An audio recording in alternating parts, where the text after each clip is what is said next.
डॉक्टरों की राय अपने प्रदेश में प्राप्त कर चुके हैं।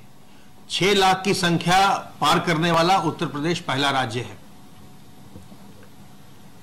सर्वेलेंस की कार्रवाई के अंतर्गत 1,86,038 इलाकों में 5,12,461 टीम दिवस के माध्यम से अब तक 3,15,04,856 घरों का सर्वेलांस किया जा चुका है और इनमें रहने वालों की संख्या 15,29,64,731 है।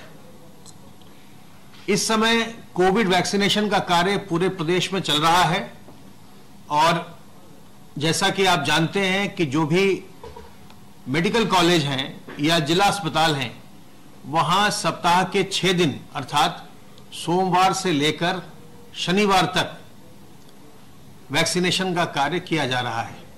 जो हमारे सामुदायिक स्वास्थ्य केंद्र हैं और प्राथमिक स्वास्थ्य केंद्र हैं, वहां सोमवार, गुरुवार और शुक्रवार को सामान्यतः वैक्सीनेशन का कार्य किया जा रहा है।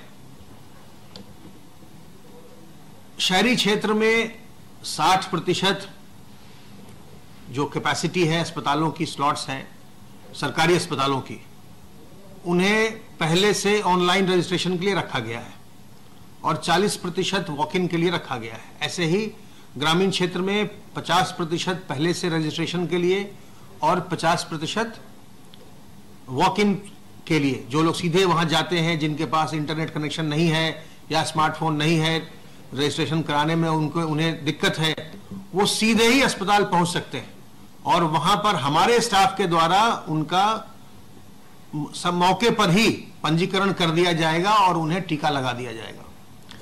तो बिल्कुल विलंब न करिए और अपने नजदीकी अस्पताल में जाइए और जाकर के अपना टीकाकरण करवाइए।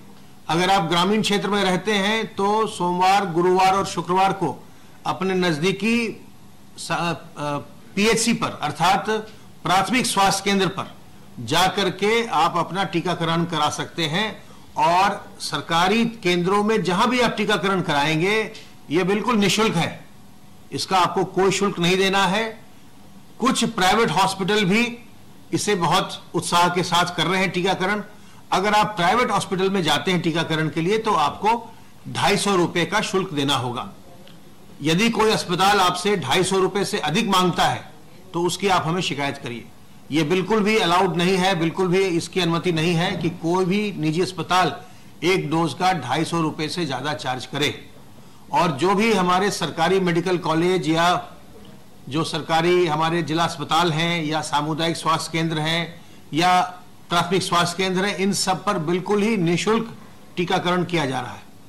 तो आप इसमें विलंब न करें। जो लोग भी 60 साल से अधिक उम्र के हैं उन्हें, और जो 45 से 60 साल के बीच के कोमॉर्बिड लोग हैं अर्थात पहले से उनको किसी बीमारी से वे ग्रस्त हैं, जैसे मान लीजिए उनको किसी को कैंसर हुआ है या किसी को हृदय की बीमारी है, किसी को लिवर की बीमारी है, किसी को किडनी की बीमारी है, कोई डायलिसिस पर है, इन सब लोगों का अगर 45 से 60 साल के बीच है तो इनका टीकाकरण किया जा सकता है, किया जा रहा है।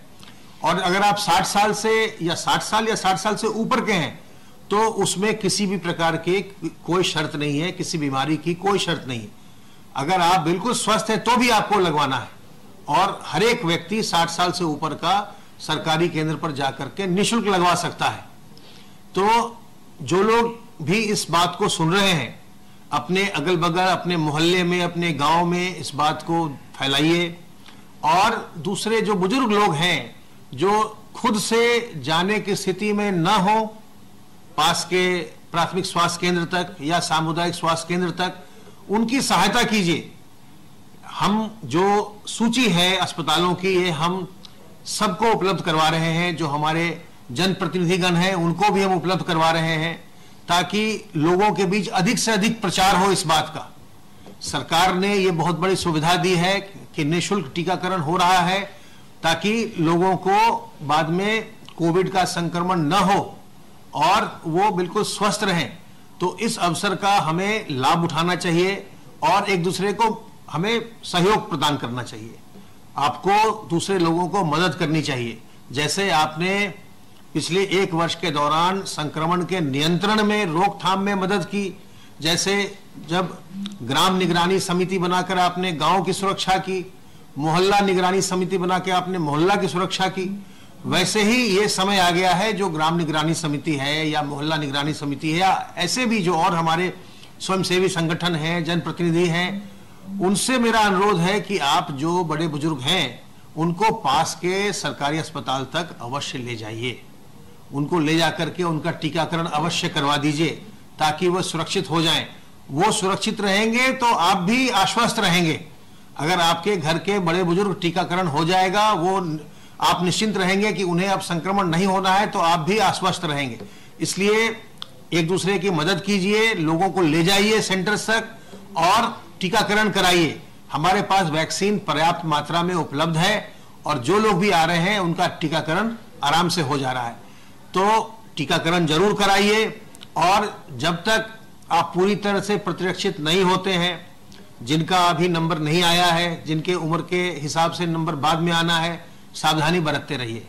संक्रमण अभी भी है और कुछ राज्यों में आप देख रहे हैं बहुत ज्यादा है, तो हमारे राज्य में संक्रमण फैलने न पाए, बढ़ने न पाए, इसलिए सावधानी बरतते रहनी है।